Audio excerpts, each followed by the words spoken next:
Ok. Entonces, ahorita vamos a continuar con la lección número 3, que quedó un poco pendiente de la semana pasada, que el tema es Dios y su mundo. Entonces, aquí hacemos referencia al versículo bíblico de Romanos capítulo 10, versículo 14 y la primera parte del versículo 15, que dice, ¿cómo pues invocarán a aquel en el cual no han creído? ¿Y cómo creerán en aquel de quien no han oído? ¿Y cómo oirán sin haber quien les predique? ¿Y cómo predicarán si no fueran enviados? Vemos esa cadena de situaciones que son necesarias para la predicación de la palabra, para la evangelización, porque la evangelización no es más que la predicación del evangelio. Hablar sobre el evangelio, esas buenas nuevas de salvación en Cristo Jesús. Entonces, para eso, pues, es necesario que haya una sucesión de pasos. Y lo primero que existe es de que necesita a las personas que haya alguien que pueda tener ese sentir del Espíritu Santo para poder llegar y a compartir de la palabra y poder hacer discípulos. Entonces, eh, nos habíamos quedado en la perspectiva número 3, en donde dice una mirada a los pueblos del mundo a través de los ojos de Dios. Esa es la perspectiva número 3. Entonces, nos dice el material que Dios ve a los grupos étnicos no alcanzados como adoradores en potencia. Acordémonos también de que Dios es omnipresente, o sea, Él vive en la eternidad presente, o sea, Él, ¿cómo le diría? O sea, Dios, perdón, habita en la eternidad, Él conoce el principio y el fin de todas las cosas y no se rige por ese factor tiempo, nosotros sí, entonces Él ya sabe quiénes van a ser salvos, quiénes no. Él lo conoce, pues, o sea, Él es omnisciente también, todo lo sabe, todo lo conoce. Entonces, pero sin embargo, nosotros no sabemos quiénes son sus hijos. Entonces, sabemos que hay una gran cantidad de hijos de Dios ahí afuera. Y no solamente en nuestra ubicación geográfica, sino más allá de nuestras fronteras. Sabemos que hay hijos de Dios y que necesitan recibir el Evangelio. Habíamos visto anteriormente las perspectivas número 2, esa relación entre necesidad y accesibilidad. La necesidad que existe es imperante a las personas que están allí afuera para recibir de su palabra. Entonces, ¿qué tan accesible es que estas buenas nuevas de salvación puedan llegar a sus oídos? Y eso es lo que tenemos que tener en cuenta.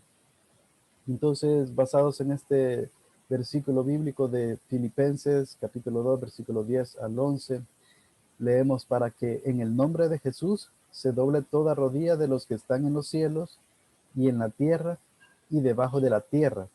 Aquí es bien curioso que tome la palabra esta analogía de los cielos, la tierra y debajo de la tierra, pareciera, y esto pues es algo personal que yo creo, es cuando se refiere a los cielos, se refiere al reino de los cielos, porque actualmente, ¿qué es lo que pasa cuando uno muere? Uno está ausente en el cuerpo, perdón, y presentes ante el Señor. Y eso lo sabemos también por boca de Jesús, nuestro Señor, que les dijo a los saduceos, me parece, de que Dios es Dios de vivos, y hace referencia al Antiguo Testamento, que dice de que el Dios de Abraham, el Dios de Isaac, el Dios de Jacob, haciendo referencia como que en ese momento estaban presentes, aunque no lo estaban, o sea, no estaban en la tierra, sino que estaban en el cielo. Entonces, hay un reino celestial. Entonces, creo que a eso se refiere cuando dice que toda rodilla que se doble toda rodilla de los que están en los cielos, los que están ya en el reino de los cielos, en la tierra, los que habitan en la tierra en el momento que venga en su segunda venida, y debajo de la tierra, que en el Antiguo Testamento se le conocía como Seol, el, ahí donde estaba la morada de los muertos, y podemos ver en la historia de Rico y Lázaro, de que él estaba atormentado y estaba prácticamente en ese lugar. Eh, entonces podemos ver que tal vez se hace referencia a eso, a eso. Pero bueno, sea como sea, Lo que es seguro es que toda rodilla se va a doblar ante el nombre del Señor Jesús, nuestro Dios, y que toda lengua confiese que Jesucristo es el Señor. Y en el Nuevo Testamento, cuando se refiere esa traducción de Señor, eh, yo no sé, ¿verdad? Ahí es un tema de traducción, pero yo entiendo que la palabra Señor también llega a ser como Dios, o sea, como el Todopoderoso. Lo que pasa es que eh, se le dio esa connotación de Señor, pero realmente es Dios, o sea, es Dios. Entonces, que toda lengua confiese que Jesucristo es Dios, para la gloria de Dios Padre. Entonces, ahí vemos eso, ¿verdad? Que sea cual sea la situación espiritual de cada persona, al final todos van a reconocer que Jesucristo es el Señor. Y todo eso es para la gloria y la honra del Dios Padre. Entonces aquí vemos una serie de preguntas, son 3 preguntas. La primera dice, ¿debe el hecho de su condición perdida, hablando de las personas que están allá afuera, y su eventual separación de Dios, motivarnos a compartir las buenas nuevas con ellos? Pues nosotros podríamos decir que sí, es una buena motivación, pero no es la primaria. Y ahí nos pregunta, ¿debe ser esta nuestra motivación primaria? Ciertamente hay algo mucho más importante. Habíamos dicho que nosotros, nuestra meta principal es adorar a Dios, o sea, ser adoradores del Señor.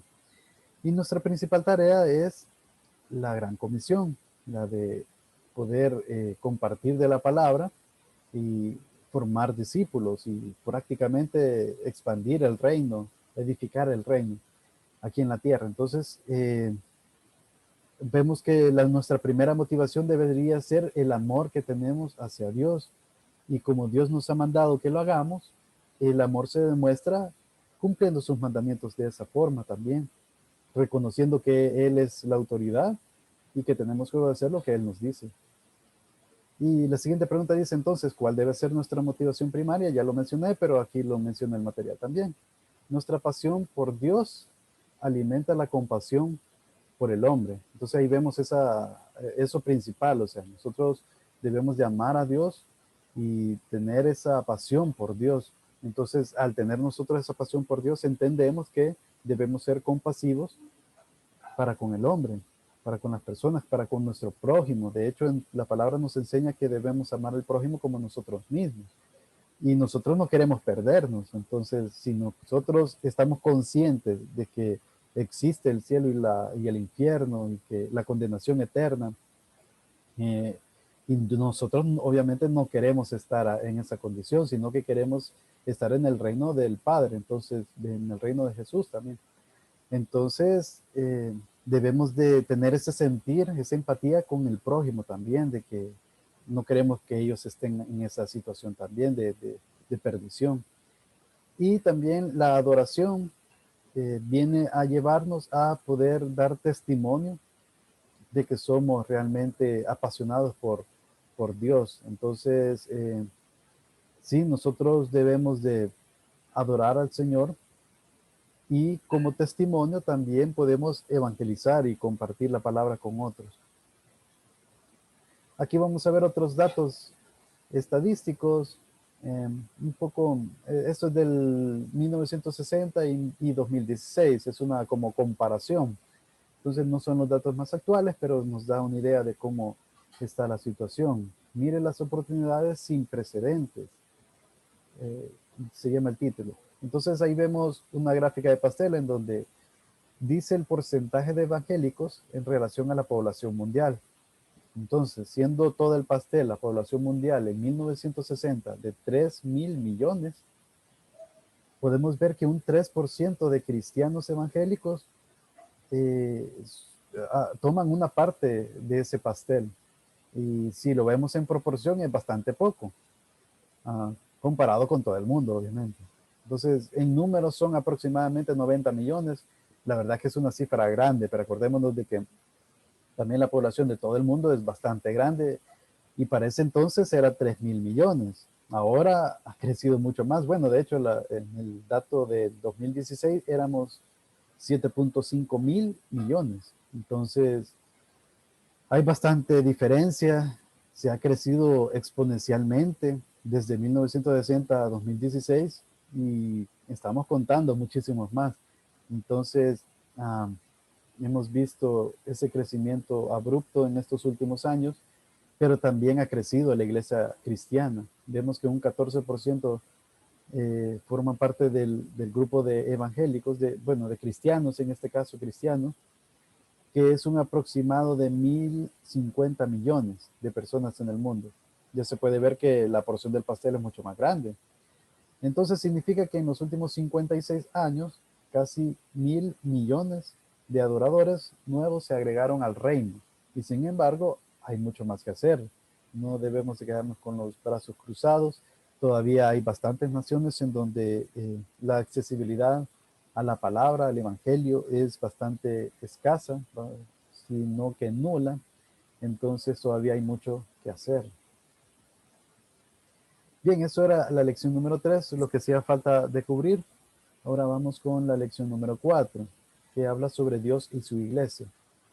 La iglesia es el instrumento de Dios para comunicar el mensaje de Jesucristo a todos los pueblos del mundo, y la iglesia local es su instrumento primario.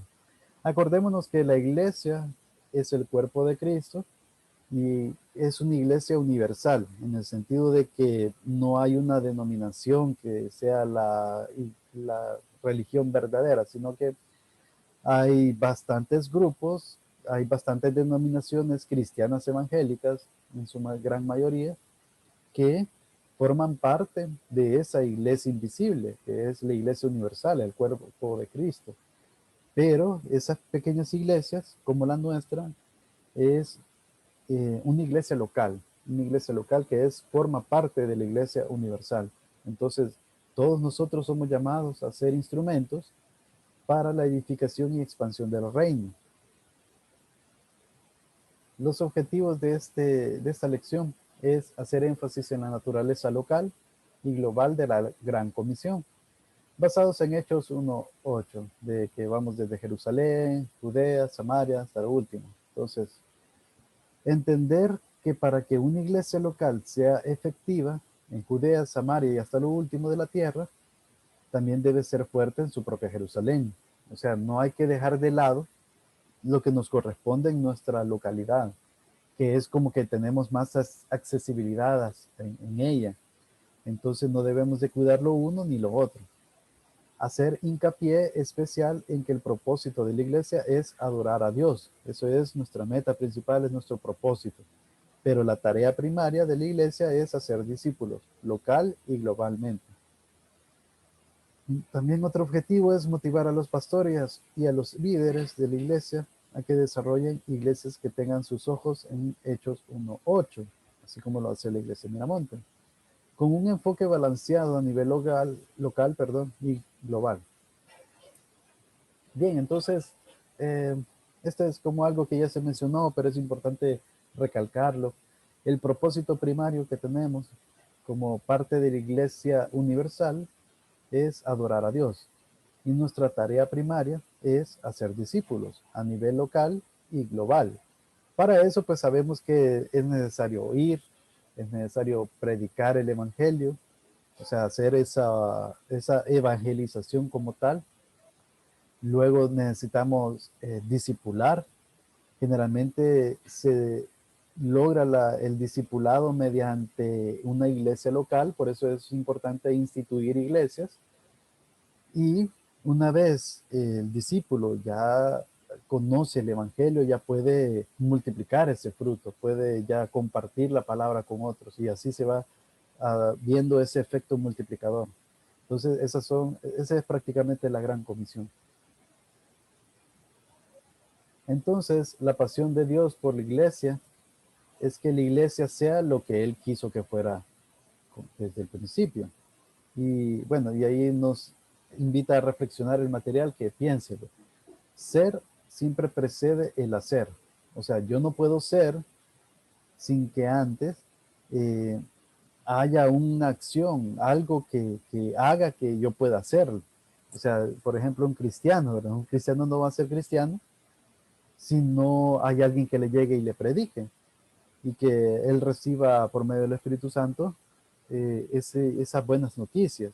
Entonces, ahí vemos esa relación. El poder de Dios para la iglesia.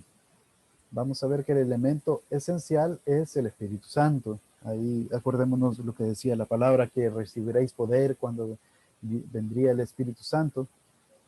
Esa es una promesa que dio el Señor Jesús, y efectivamente en Hechos vemos que se dio a los discípulos, a los que estaban ahí presentes, recibieron el Espíritu Santo como que era viento, y empezaron a hablar en lenguas y empezaron a tener mayor denuedo para poder compartir la palabra con otros. Y con el primer discurso de Pedro, prácticamente como 3,000 cristianos se hicieron o llegaron a reconocer que Jesús es el Señor. Entonces vemos el poder del Espíritu Santo en su iglesia, en personas específicas que hacen esa labor evangelística conforme al propósito de Dios. Entonces, cuando el poder de Dios llega a la iglesia de Dios sale y hace lo que debe de hacer en lo que respecta a la gran comisión. El patrón de Dios para la iglesia. Y esto lo vamos a ver en Hechos capítulo 2, versículos del 41 al 47. Hay como un ciclo. Bueno, lo vamos a ver así un poco resumido. Tenemos por un lado el evangelismo, el discipulado, la oración, el compañerismo, el ministerio como tal y adoración, que todo esto llega, o lo que busca es glorificar a Dios, que es nuestra meta o propósito principal. Vamos a leer Hechos capítulo 2, versículos del 41 al 47. Así que lo que recibieron su palabra fueron bautizados y se añadieron aquel día como 3,000 personas, lo que le estaba mencionando después del discurso de Pedro. Y perseveraban en la doctrina de los apóstoles, o sea, las enseñanzas que daban los apóstoles sobre la salvación por medio de Jesucristo, por la fe en Jesucristo, y todas esas enseñanzas que tenemos prácticamente en el Nuevo Testamento. En la comunión unos con otros, esa coinonía, y en el partimiento del pan y en las oraciones. El partimiento del pan, muchos teólogos dicen que se hace referencia a la Santa Cena o la Cena del Señor, y las oraciones, obviamente, que es algo sumamente importante en la vida del cristiano. Entonces podemos ver esto reflejado en la iglesia primitiva, la vida de los primeros cristianos. Y sobrevino temor a toda persona, y muchas maravillas y señales eran hechos por los apóstoles. Los apóstoles era una forma de cómo confirmar o autentificar su ministerio, el que pudieran hacer esas maravillas y señales. Y muchas personas eran atraídos hacia este nuevo movimiento. Acuérdense que en ese tiempo pues no existía el cristianismo como tal, sino que empezaba a emerger, a surgir. Entonces esto fue como una gran catapulta, un gran empuje para el cristianismo. Todos los que habían creído estaban juntos y tenían en común todas las cosas. Podemos ver esa coinonía, esa comunión que tenían unos con otros, ese compartir, esa colaboración, ese amor que habían unos por otros. Y vendían sus propiedades, inclusive sus bienes, y los repartían a todos según la necesidad de cada uno. Y perseverando unánimes cada día en el templo y partiendo el pan en las casas, comían juntos con alegría y sencillez de corazón. Vemos esa alegría que tenían el estar juntos los hermanos, en poder eh, estar unidos, estar unánimes, estar enfocados en las enseñanzas conforme a los apóstoles, y teniendo ese amor unos por otros. Era algo alegre para ellos, y estaban contentos, alabando a Dios y teniendo favor con todo el pueblo. O sea que no solamente se quedaban con su círculo de amigos, se podría decir, o hermanos, sino que también tenían favor para con el pueblo, con las personas que estaban a su alrededor, en la nación donde vivían. Y el Señor añadía cada día a la iglesia los que habían de ser salvos. Y eso es un dato bien importante, bien interesante y que nos debe de dar confianza también a la hora de poder compartir la palabra. De que al final no es que nosotros bueno, que, o sea, que seamos nosotros los que hagamos que las personas acepten la palabra de Dios o que se acerquen a, al Señor, sino que realmente es el Espíritu Santo o es el Señor propiamente que es quien añade cada día más personas para ser salvos a la iglesia. Nosotros somos instrumentos que debemos de hacerlo, o sea, pero nosotros no somos quien hacerle cambiar la mentalidad a las personas, sino que definitivamente tiene que ser una obra del Señor, eh, que puede ese corazón endurecido poderlo cambiar y poder recibir la palabra. Entonces es algo muy importante.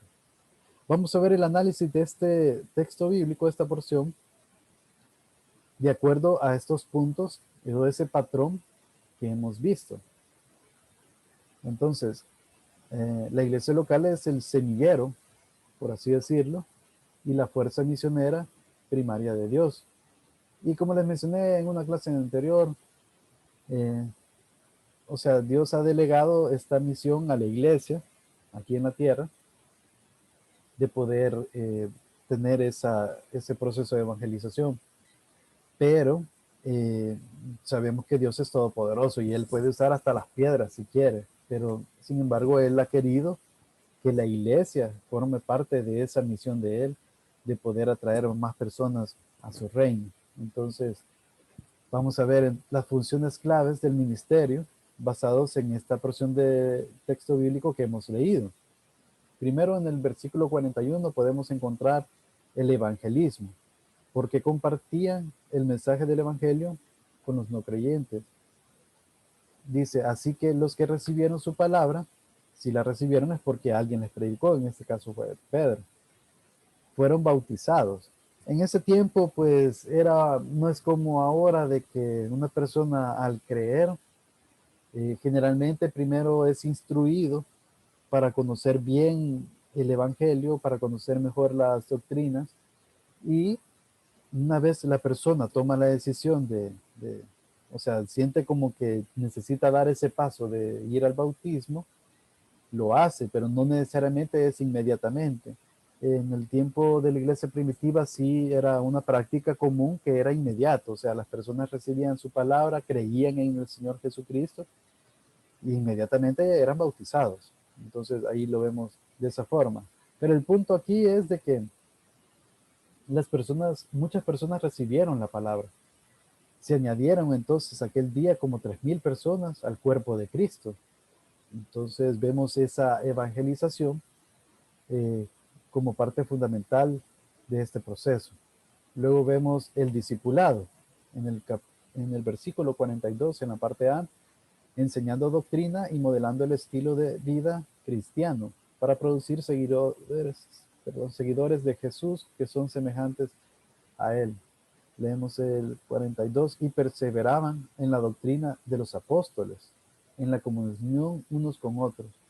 Entonces vemos que sí, ellos estaban persuadidos en que la doctrina, las enseñanzas de los apóstoles era la correcta, y muchos venían del judaísmo también, pero sin embargo, pues reconocieron que en la palabra de Dios, en el Antiguo Testamento, hacía referencia hacia el Mesías, que era Jesús, por todo lo que hizo.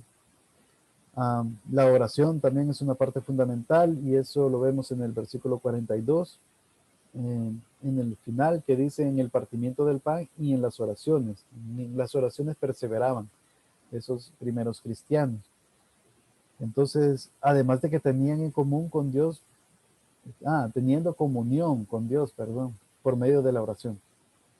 Luego vemos el compañerismo, parte es lo que ya leímos en el versículo 42, pero también en el 44 y en el 46, perdón, que compartiendo cosas espirituales, teniendo comunión unos con otros. Todos los que habían creído estaban juntos y tenían en común todas las cosas. Y en el 46 nos dice, y perseverando unánimes cada día en el templo y compartiendo el pan en las casas, comían juntos con alegrías y sencillez de corazón. Vemos ese compañerismo, esa colaboración unos con otros, ese amor hacia el prójimo. Vemos también el ministerio como tal, porque dice, sirviéndole a Dios por medio de servirle a la gente. Vemos esa relación. Cuando yo quiero servir a Dios, pues no hay nada mejor que poderle servir a mi prójimo. De hecho, hay partes en la Biblia donde dicen de que el amar al prójimo como a uno mismo es prácticamente cumplir la ley. Vemos esto entonces del ministerio en el versículo 44 y 45. Todos los que habían creído estaban juntos y tenían en común todas las cosas y vendían sus propiedades y sus bienes y lo repartían a todos según la necesidad de cada uno. Ay, perdón. La adoración. Este es otro punto, otra función clave del ministerio. En el versículo 42, ya lo leímos, en donde hay una expresión individual y corporativa, el valor supremo de Dios. Y nuevamente el evangelismo en el versículo 47, compartiendo el mensaje del evangelio con los no creyentes, alabando a Dios y teniendo favor con todo el pueblo. A eso se refiere, el favor con todo el pueblo. Además de que añadían el Señor cada día a la iglesia los que habían de ser salvos. Entonces el plan de Dios para la iglesia lo podemos ver de acuerdo a Hechos 1:8, lo podemos ver en Jerusalén, Judea y Samaria y hasta lo último de la tierra. En Jerusalén, pues ya leímos esta porción del texto bíblico, Hechos capítulo 2, versículos 41 al 47, en donde podemos ver que todos estos acontecimientos pasaron en Jerusalén y muchas personas llegaron a los pies del Señor y formaron parte de la familia de Dios. Ahora vamos a ver esta extensión adicional de Judea y Samaria en Hechos capítulo 8, versículos del 1 al 4. Permítanme, voy a poner el cargador que se está descargando esto.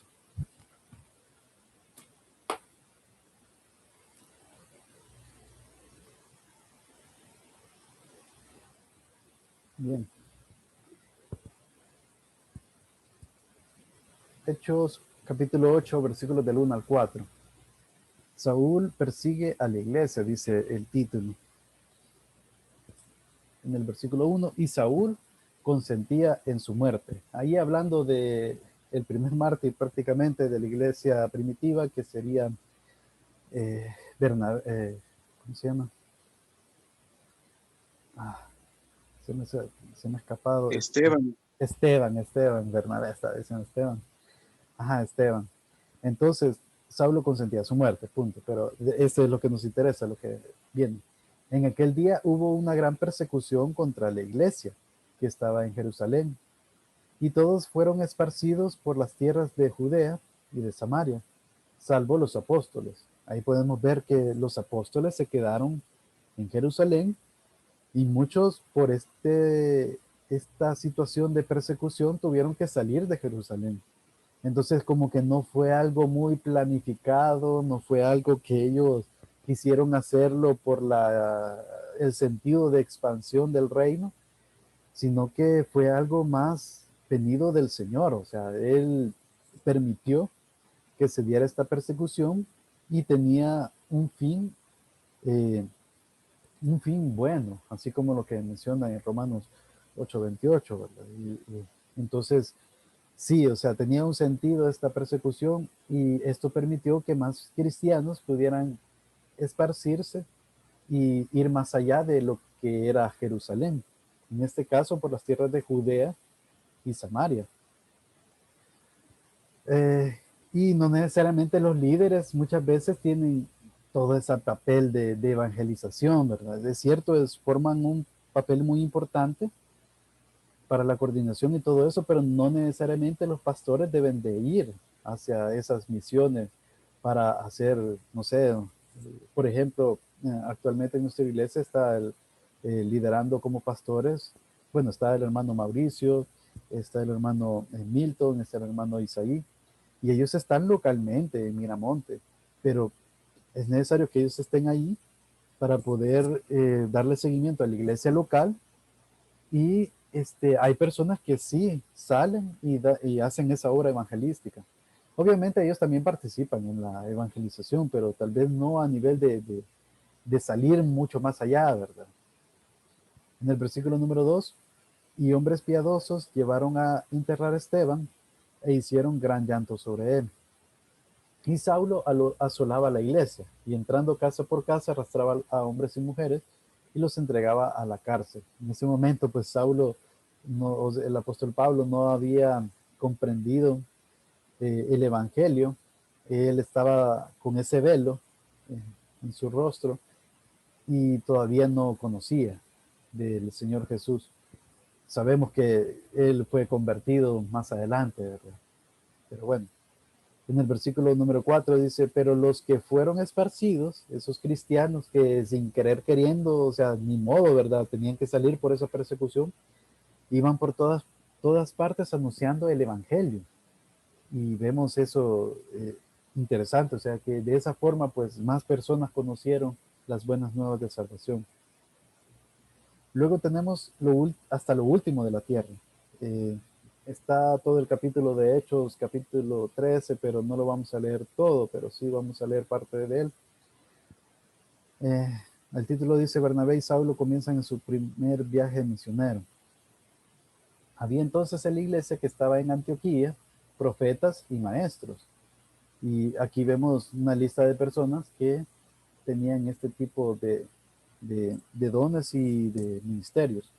Bernabé, Simón, el que se llamaba Níger, Lucio de Cirene, Manaén, el que se había criado junto con Herodes el tetrarca, y Saulo. Ministrando estos al Señor y ayunando, dijo el Espíritu Santo. Veamos algo interesante, que el Espíritu Santo es quien iba moviendo las piezas en esta iglesia primitiva, y definitivamente hoy en día sigue siendo el Espíritu Santo quien mueve a las personas y mueve a la iglesia local, en este caso Miramonte, para poder enviar discípulos a una obra misionera, o poder darle seguimiento a ciertas obras que ya están activas. Entonces, dice el Espíritu Santo, apartadme a Bernabé y a Saulo para la obra al que los he llamado. Vemos que tiene que ver con un llamado, no es algo que yo quisiera hacerlo porque quiero, sino que debe de ser por un llamado como tal. Entonces, el llamado obviamente es algo espiritual y no hay como palabras para describirlo. O sea, las personas que saben que tienen ese llamado lo saben simplemente porque Dios hace las cosas, o sea, lo que quiere hacer Dios lo hace, pues. Entonces las personas que tienen esa convicción de que han sido llamados, pues están más que seguros de que deben de hacerlo. Entonces, habiendo ayunado y orado, les impusieron las manos y los despidieron. Y no es de que eso de la imposición de las manos tenga algún poder o algo, ¿verdad? Sino que simbólicamente ellos orando por ellos sería Bernabé y Saulo. Los despidieron para que puedan hacer la obra que Dios les ha encomendado. Entonces vemos que hay una obra misionera, el primer viaje misionero de Pablo y Bernabé. En este caso todavía se llamaba Saulo. Entonces fueron enviados. Ellos entonces, enviados por el Espíritu Santo, descendieron a Seleucia y de allí navegaron a Chipre. Y llegados a Salamina, anunciaban la palabra de Dios en las sinagogas de los judíos. Tenían también a Juan de ayudante. Este es Juan Marcos. Bien, entonces aquí vemos algo interesante, que ellos se estaban moviendo de un lugar a otro, guiados por el Espíritu Santo, y anunciaban la palabra a las sinagogas de los judíos primero. ¿Por qué? Porque acuérdense el orden, ¿verdad? Judea, Jerusalén. Entonces, al hablar de Jerusalén, también podemos deducir los judíos. Entonces, ellos trataban de primero predicarle la palabra a los judíos, por eso iban a las sinagogas. No es de que en el cristianismo primitivo, porque hay algunas iglesias que piensan eso, ¿verdad?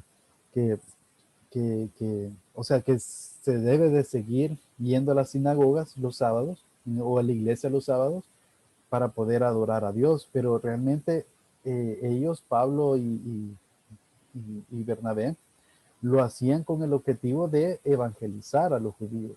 No era porque tenían que hacerlo como parte de su adoración, pero igual, este, uh, versículo número 6 dice, y habiendo atravesado toda la isla hasta Pafos, hallaron a cierto mago falso, profeta judío llamado Bar Jesús, y bueno, ahí hay una historia, lo vamos a saltar. El punto es ver de que ellos se estaban movilizando.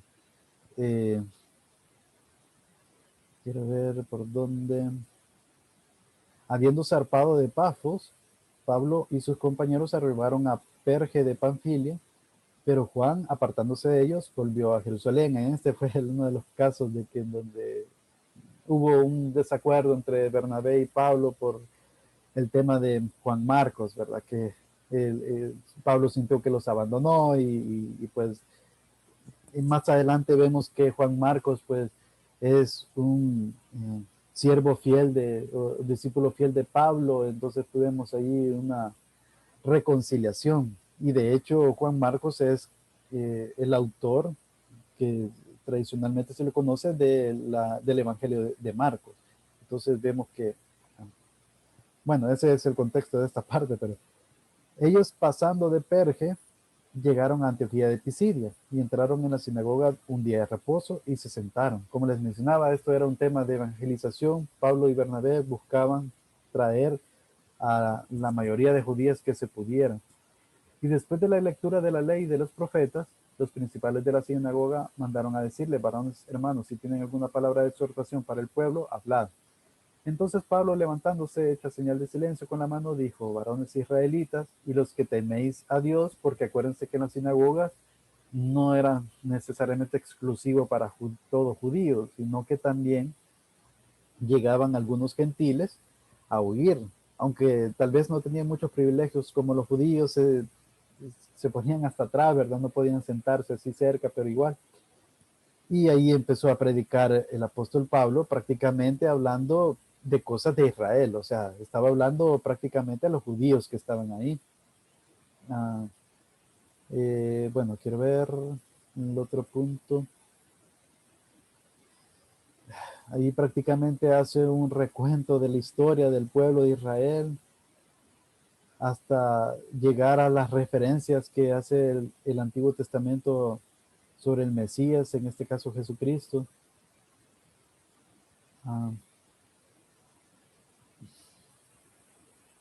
Aquí menciona, cuando salieron ellos de la sinagoga de los judíos, los gentiles les rogaron que el siguiente día de reposo les hablasen de estas cosas. Entonces vemos que fueron más interesados los gentiles que de muchos judíos, o sea, y por eso es que ellos vieron que el Espíritu Santo los estaba guiando hacia ese ministerio. Y despedida la congregación, muchos de los judíos y de los prosélitos piadosos siguieron a Pablo y a Bernabé. Vemos que también los judíos, pero no fueron la gran mayoría, quienes hablando les persuadían a que perseverasen en la gracia de Dios. Y este es algo bien importante, la gracia de Dios, que pues sí, o sea, la ley ha sido nuestro ayo para llevarnos a Jesucristo, ha sido nuestra nodriza, ¿qué? Nuestro cuidador, por así decirlo, para llevarnos a Jesucristo. El siguiente día de reposo se juntó casi toda la ciudad para oír la palabra de Dios, casi toda la ciudad, dice allí, o sea, tenemos que verlo de esa forma, así como lo dice la palabra. Y ahí vemos que viendo a los judíos una muchedumbre se llenaron de celos y rebatían lo que Pablo decía, contradiciendo y blasfemando. Ahí vemos que los judíos, al fin y al cabo, pues no tomaron el papel como deberían, siendo ellos el pueblo escogido en la antigüedad, pues estaban rechazando prácticamente la palabra. Y los gentiles oyendo esto se regocijaban y glorificaban la palabra del Señor y creyeron todos los que estaban ordenados para vida eterna. Ordenados para la vida eterna. O sea que ahí vemos que desde antes de la fundación del mundo, nosotros somos escogidos para salvación y vida eterna. Entonces, eso no nos exime de poder predicar el Evangelio, de compartir la palabra con otros, sino que con mucha más razón, porque nosotros no sabemos quiénes son los hijos de Dios, debemos de hacerlo. y Dios traerá a sus hijos conforme a su propósito. Y bueno, y ahí vemos que la palabra del Señor se difundía por toda aquella provincia. Estamos viendo que esa predicación, esa misión de Pablo y Bernabé estaba siendo muy efectiva y mucho más hacia los gentiles que a los judíos, a quien primeramente ellos iban. Bueno, y eso era la parte que querían. Bueno, y aquí dice, ellos entonces sacudiendo contra ellos el polvo de sus pies, llegaron a Iconio. Vemos que se estaban movilizando de un lugar hacia otro. Entonces podemos ver que se inició todo en Jerusalén por el tema de la persecución. Muchos cristianos se alejaron.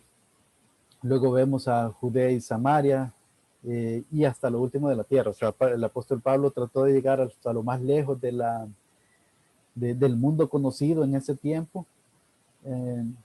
Y pues obviamente esa tarea sigue en pie. O sea, todavía estamos todos los cristianos tratando de poder seguir adelante con la gran comisión de llegar hasta lo último de la tierra. Y hoy se puede decir de que el cristianismo sí forma parte por lo menos del conocimiento de la mayoría de las personas del mundo. El plan de Dios para la iglesia. Piénselo, dice el material. La mayoría de las iglesias han sido seducidas por una mentalidad de solo Jerusalén. O sea, pensando en solo su iglesia, solo su territorio, su departamento, etcétera. Entonces, sí es cierto, muchas iglesias se enfocan solo en lo local, pero la Gran Comisión va mucho más a eso. Hacer discípulos local y globalmente es la tarea principal de la iglesia. Vamos a ver la lección número 5 sobre Dios y usted. La personalización es el principio clave que libera el potencial de cada persona de la iglesia para llegar a ser el instrumento de Dios que comunica el mensaje de Cristo a todos los pueblos del mundo. Los objetivos es entender y apreciar la esencia del principio de la personalización. Vamos a ver sobre esto de la personalización, que es descubrir que el modelo misional de la personalización ayuda a liberar el potencial de cada persona de la iglesia, apreciar la singularidad de cada creyente y comprometerse con ayudar a todo creyente a encontrar su tarea específica en el reino de Dios local y globalmente. Entonces, para un involucramiento efectivo, primero debo de ver cuál es mi don espiritual. Luego tengo que preguntarme qué es lo que más me apasiona. Una vez asociando ese don espiritual con lo que más me apasiona, debo preguntarme cuáles talentos naturales o habilidades tengo. Y añadiendo a eso, cuál es mi personalidad única. O sea, estamos sumando esas cosas, ¿verdad? Para que después, inclusive esas experiencias, debemos de meditarlas. ¿Cuáles experiencias en la vida me han hecho lo que soy? Todo esto suma para poder yo involucrarme de manera efectiva en un ministerio. Vamos a leer esos textos bíblicos. ¿Cuál es mi don espiritual? En 1 Corintios capítulo 7, versículo 7. Quisiera más bien que todos los hombres fuesen como yo. Aquí el apóstol Pablo, el contexto que está hablando sobre situaciones de pareja, ¿verdad? Y cosas así. En este caso, pues, él menciona que quisiera que fueran todos como él, en el sentido de que él tenía el don de abstinencia en ese caso, pero cada uno tiene su propio don de Dios, uno a la verdad de un modo y otro de otro. Esto es lo que quería conllevar con el contexto de la pregunta, o sea, todos tenemos dones diferentes, unos de una forma, otros de otra. Eh, Obviamente los dones se pueden repetir, ¿verdad? Y inclusive el apóstol Pablo nos dice que anhelemos tener los dones, los mejores dones, como el de profecía, pero en este caso, pues sabemos de que Dios, bueno, el Espíritu Santo reparte conforme al propósito de Dios. Entonces, primero, lo importante es reconocer cuál es nuestro don espiritual y creo que parte de lo que hicimos en el test de dones ya debería darnos una idea de qué es lo que debemos de hacer. Luego tenemos la siguiente pregunta, ¿qué es lo que más me apasiona? En Colosenses capítulo 3, versículo 23, y todo lo que hagáis, hacedlo de corazón, como para el Señor y no para los hombres. Entonces, lo que a mí me agrada, lo que a mí me apasiona hacer, y lo alineo con mi don espiritual es lo que yo debería enfocarme. Entonces, porque no lo tendría que hacer solo por el hecho de cumplir una tarea, sino por algo que me apasiona, algo que yo quiera y hacerlo como para el Señor. Luego, ¿cuáles talentos naturales o habilidades tengo? Vamos a ver en 1 Corintios capítulo 12, versículo 6. Y hay diversidad de operaciones, pero Dios que hace todas las cosas en todos es el mismo. Esas operaciones son como los resultados de ese ministerio de los dones que tenemos, esa administración de los dones, y pues ahí vemos que hay una diversidad de operaciones. En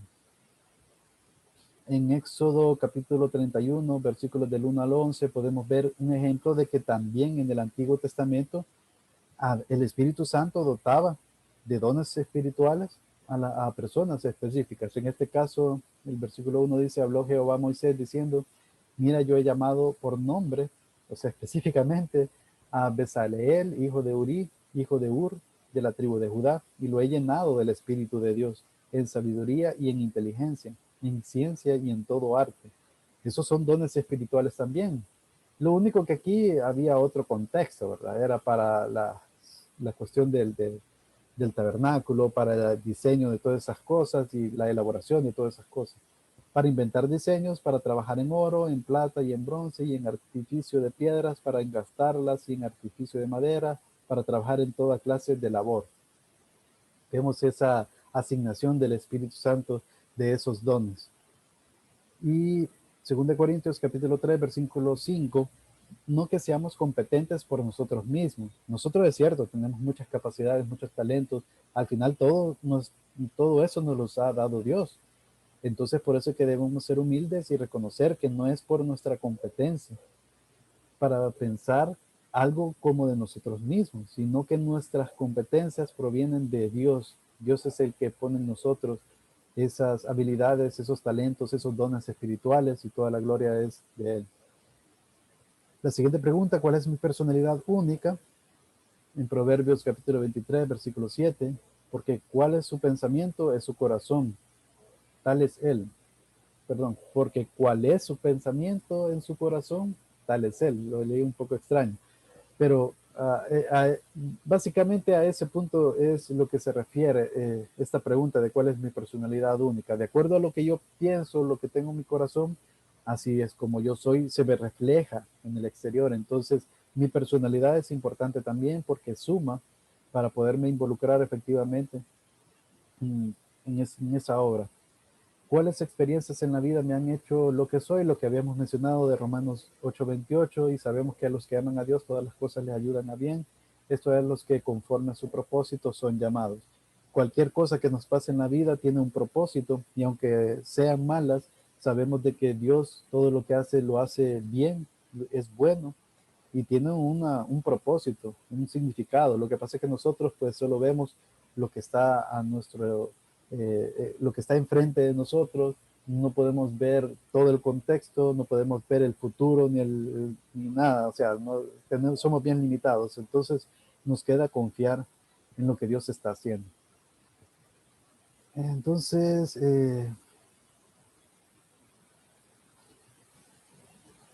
perdón, aquí me adelanté un montón, no sé por qué.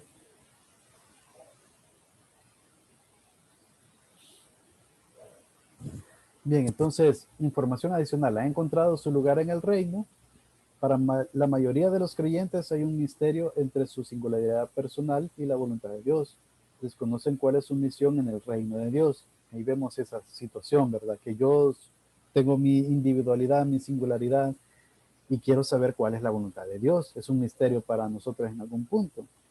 Entonces, el proceso de personalización da como resultado conocer la misión de Dios para mi vida. Entonces, sumo mi singularidad, lo enfoco para la misión y conforme a la voluntad de Dios. Entonces, entre mi singularidad personal y la voluntad de Dios, ahora ya no existe un misterio, sino una misión, una tarea específica para mi vida. Entonces, vivir una vida en misión con Dios ayudará a la gente a tener éxito. Y ese éxito se traduce en entender quién soy, descubrir cómo Dios me ha formado y encontrar mi lugar. no necesariamente en éxito material y de salud, etc. Mi singularidad es la combinación de los dones, personalidad, interés, habilidades y experiencias, como lo vimos anteriormente. También el ser irreprimible, o sea que no me pueden contener, yo sigo adelante, e integral. Entonces cada creyente debe encontrar su lugar en el reino de Dios. Este es el propósito de la personalización. Vamos a leer Romanos capítulo 12, versículos del 4 al 8. Porque de la manera que en un cuerpo tenemos muchos miembros, pero no todos los miembros tienen la misma función, así nosotros siendo muchos somos un cuerpo en Cristo y todos miembros los unos de los otros.